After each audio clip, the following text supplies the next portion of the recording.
Naquele dia, em meados do século passado, Zé Bento resolveu partir com a família à procura da terra onde pudesse viver.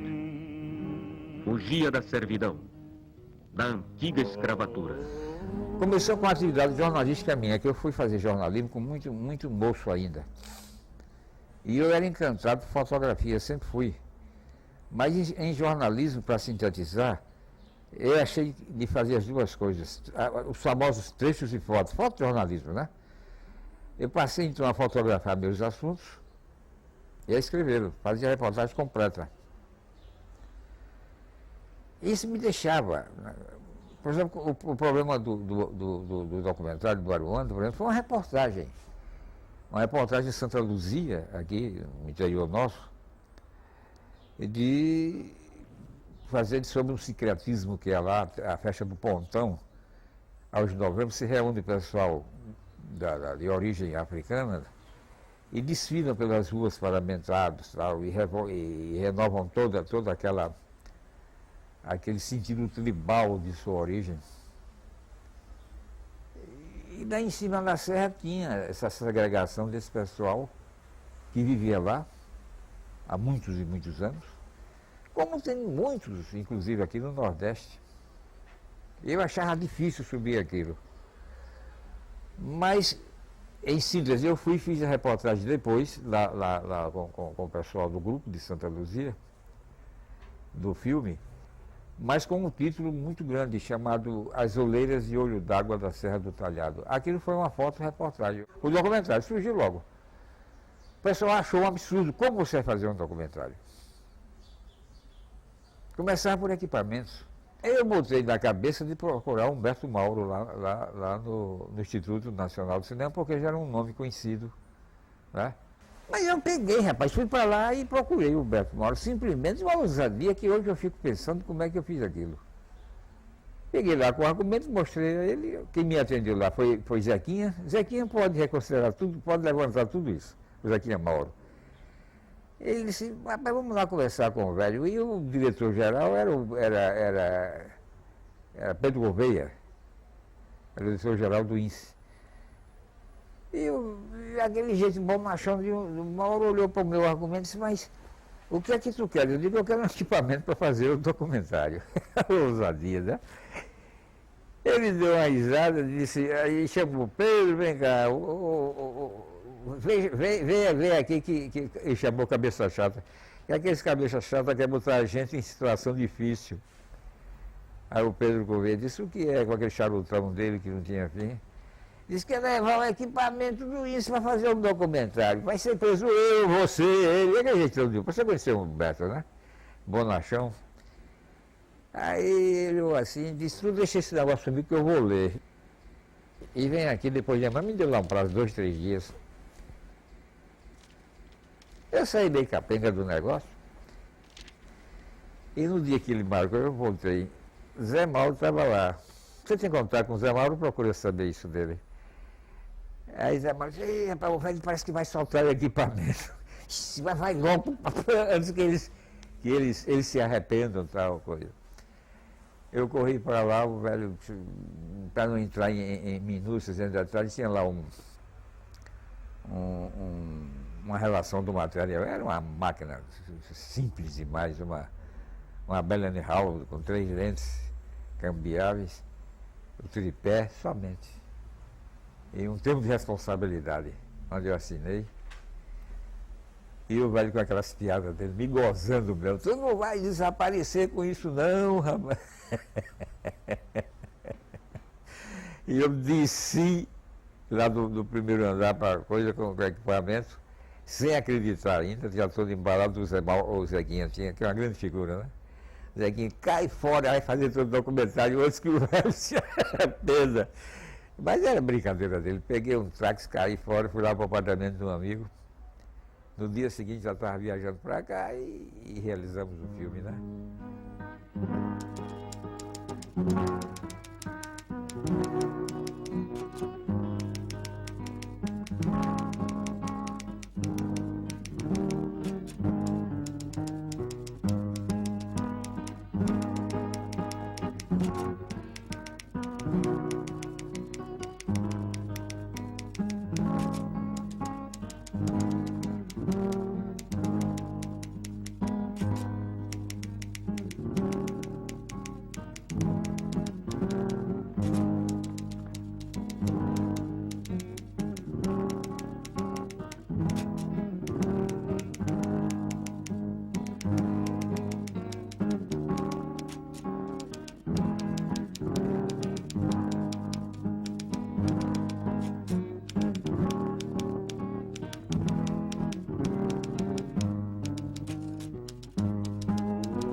Eu sempre fui um cara ligado à fotografia. A princípio eu pensei em também fazer a fotografia do filme e tal.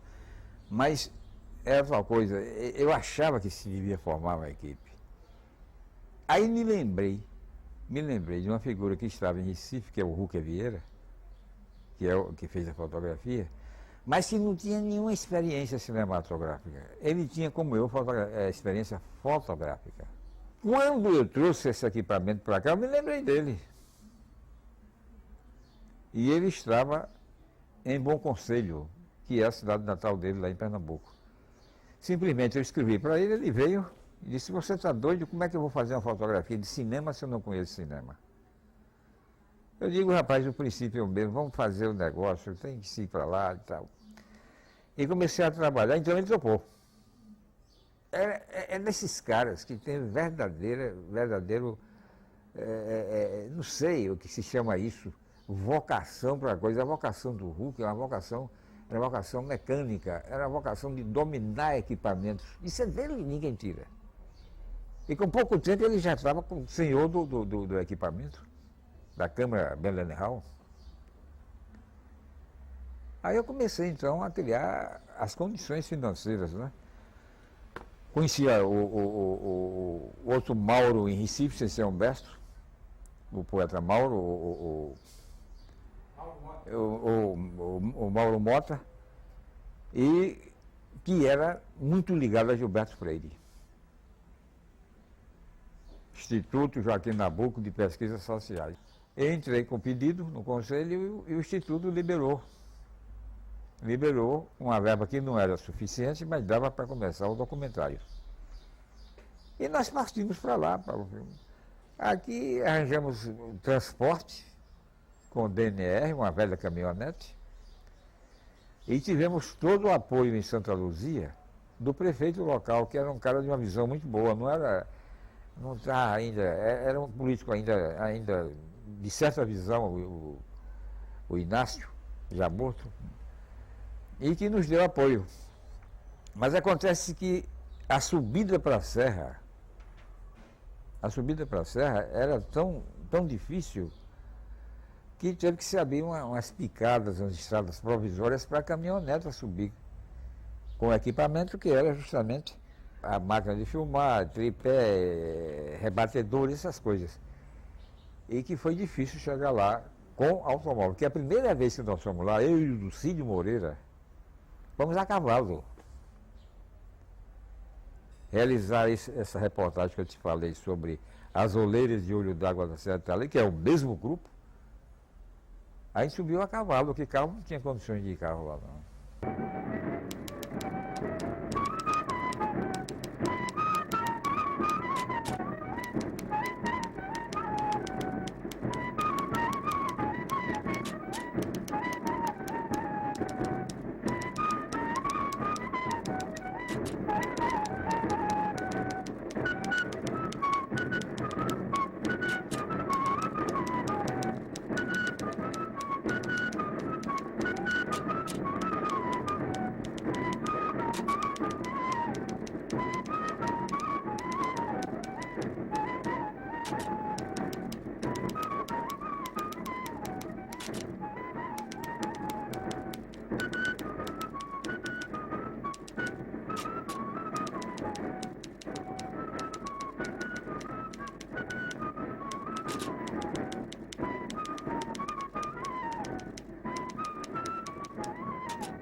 É um pessoal que não tinha conhecimento de nada, mas sumamente inteligente.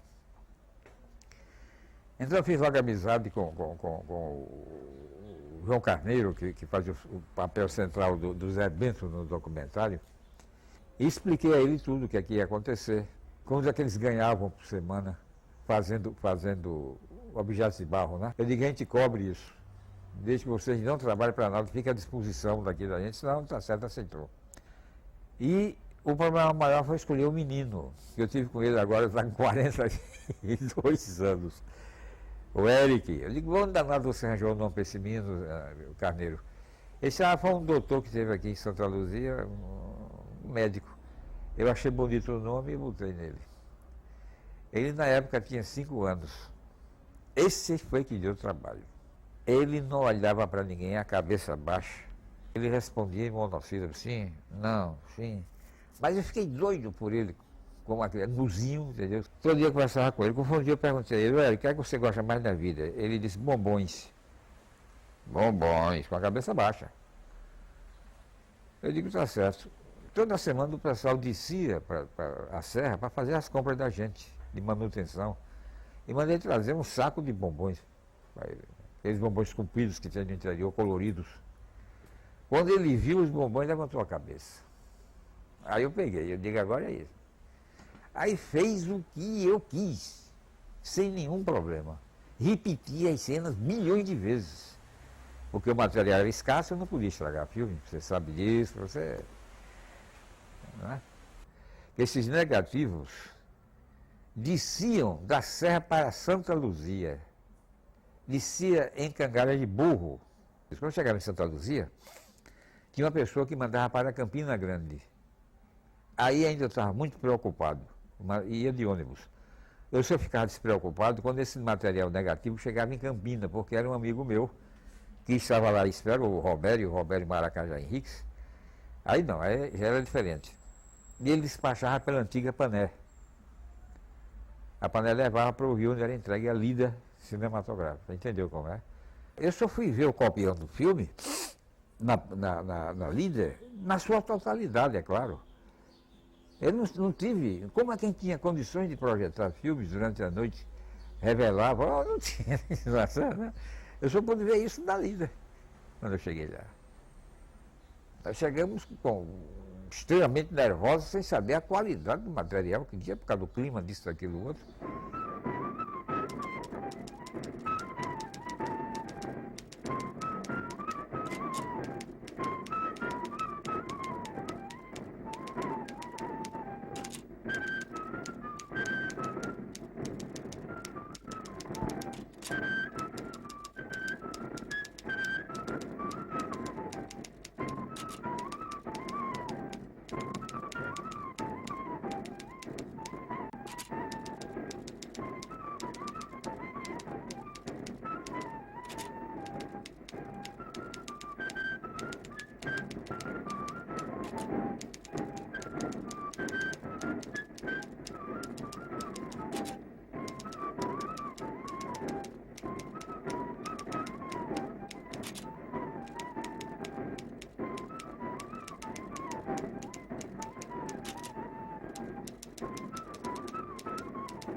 A montagem, mais uma vez, olha, tudo foi INSE, o antigo INSE, Instituto Nacional de Cinema Educativo. Mais uma vez eu pedi, fui atendido pelo mestre Gilberto Mauro para usar aquela moviola. Não sei se você conheceu a moviola que tinha lá no INSE, não sei se existe ainda, isso nunca mais estive lá.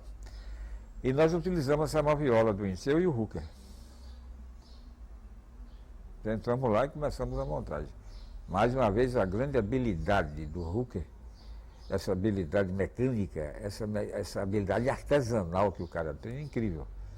Então a gente ficava, porque eu dizia isso, aquilo, vamos ver. Havia a orientação da narração do filme, compreendeu? E ele fazia, executava aquilo de uma maneira como se fosse já um cara altamente experiente em montagem do corte. E com escasso material, porque a gente não levou muito material, não. Eu acho que foi usado, sei lá, umas 2 ou 3 latas de filme, de 300 metros cada. Eu acho que foi isso. E a montagem foi feita desse jeito. Então veio o aspecto musical, não é isso? A música, nós tínhamos gravado um gravador simples lá em Santa Luzia, porque eu não queria música polifônica de maneira nenhuma, eu queria tudo dentro de um processo, uma música folclórica nossa, E foi quando eu conheci lá, na primeira reportagem que eu fiz sobre o Pontão, aquela musicazinha do documentário, que eles tocam nas festividades da rua, quando desfilam paramentados, né? Lembrando suas origens tribais, é o chamado pífano, que você conhece. E aquilo me ficou na cabeça. Quando a gente estava lá em Santa Luzia realizando as sequências da feira, eu disse, como é que toca esse pífano aqui? É o pessoal lá da cidade dentro, sai Manuel Pombal. Traga o homem, lá veio Manuel Pombal com quase seus 90 anos e um pífanozinho dele. Começou a tocar. E a gente gravou. Que foi inserido depois na trilha sonora do filme, aquele pífano. E havia uma coisa curiosa, né? O lado folclórico da coisa é quando ele começava a tocar, devido à idade avançada dele, chegava em certos trechos que ele parava e dizia, me esqueci do resto. Aí vamos novamente, aí voltava tudo a gravar. Tocava. Isso muitas vezes, chegava a certo ponto que ele dizia, me esqueci. Mas conseguiu se gravar. Lá no Rio, outro cara, amigo do Rucker Vieira também, Naldo Tobias, eu queria, porque queria alguém sugeriu lá, que eu não quero dizer o nome, que é uma figurona da música nacional, música erudita, clássica, usar a orquestra sinfônica, coisa. Eu não quero nada disso, eu quero um negócio nosso, raízes. Violão, quando eu falei em violão, o Rucker disse, rapaz, eu tenho um amigo meu aqui lá de Bom Conselho, que é muito bom violonista, é o Naldo Tobias, vamos procurar o homem, encontrou-se. O Naldo conhecia o Mano Deixou Ir, porque é muito conhecido nosso aqui, né? Uma temática lá, inclusive do Vila Lobos, que aproveitou isso. Ele, então, dedilhou o Mano Deixou Ir e fez os arranjos necessários. E o canto, lá no Rio, já estava morando há muitos anos, alguns anos, o Altamar Ribeiro, nosso aqui, que vive hoje na Espanha, morou muitos anos em Haia, na Holanda, e sempre cantou folclore. O problema dele era difundir o folclore brasileiro. Mas ele estava nesse tempo, nos anos 60, morando no Rio. Procurei o Altamar, ele disse, topa a parada. Então eu peguei o Altamar e o Naldo no violão e começamos então, eles começaram então a ensaiar, viram o filme, viram o copião, viram tudo. E vamos ver se a gente ajusta aí dentro a parte do pífano com a parte então que vem do desdobramento de violão e o canto. E eles saíram contentes, começaram, né, a gente ia lá para a lida e começaram a ver, a olhar, analisar bem onde se colocaria o violão, onde terminaria o pífano, e ficou naquela trilha sonora do filme, do documentário.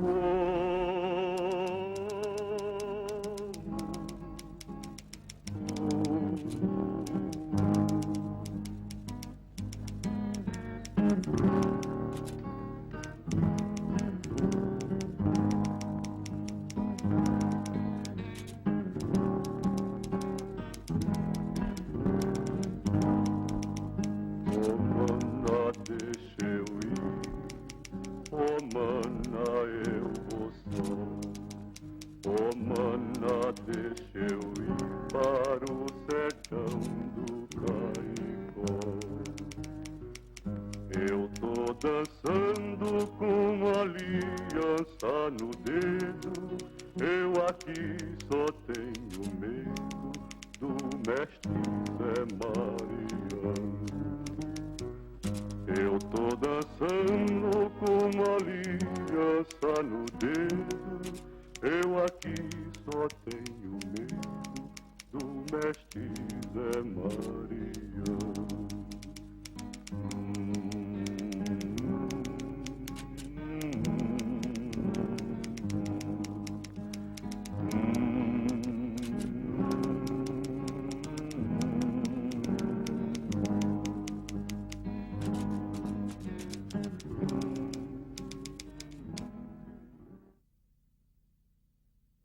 Em 62, porque eu já tinha feito o Cajueiro Nordestino, ele foi premiado também no primeiro Festival do Cinema Brasileiro em Salvador.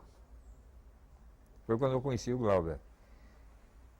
Muito novo, muito tímido, em 62, com um curso realizado no Pátio. E o guru, na época, da crítica cinematográfica de Salvador, era o Walter Silveira. Walter era o guru, era o chefe. E eu me lembro que Walter disse, olha, eu quero mostrar aqui um filme de um menino que promete muito. Você conheceu o Walter, né?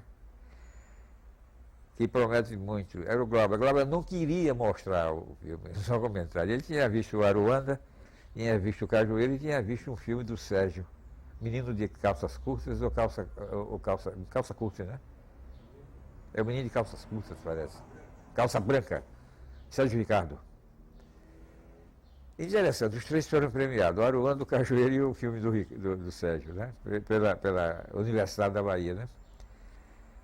E o Walter puxa o menino, o Glauber pela gravata e leva pra gente, tá? Ele todo encabulado, muito novo, ele era muito novo na época. O Glauber tinha 8 anos de diferença da minha geração. Era de 38 ele. E a gente foi para uma sala, 15, 20 pessoas, né? E a contragosto dele, ele não queria, me mostrou, foi quando eu conheci o documentário, o Pátio, né? E daí ele ficou impressionado com a visão, a realidade, talvez, de uma posição, de uma situação brasileira com os documentários. E aí quando ele disse para mim, eu estava sendo burro, como é que eu estava tão preocupado com o estaticismo do cinema, quando há uma realidade para a gente ver, é mais ou menos isso que ele disse na época, compreendeu? E meses depois, ele lá pelo Rio, eu acho que já tinha uma lida jornalística, né, que eu acho. Quando eu abro o Jornal do Brasil um dia de sábado, está naquele caderno B, ou era caderno do livro, né? Que hoje é Ideias. Um artigo gigantesco de página toda, com o título 2 documentários importantes. Aruanda e Arraial do Cabo. Com ficha técnica, com tudo. Era assinado pelo Glauber. É por ele, por Glauber Rocha. As estiagens prolongadas, o analfabetismo, a fome, o isolamento, obriga-os a uma vida primitiva, ao sistema econômico improdutivo. Formam o inevitável ciclo vicioso, da terra calcinada às feiras livres, e destas, ao convívio isolado e pobre da região, ao trabalho da cerâmica. Talhado é um status social à parte do país. Existe fisiograficamente. Inexiste no âmbito das instituições. E a narração? Eu fiz.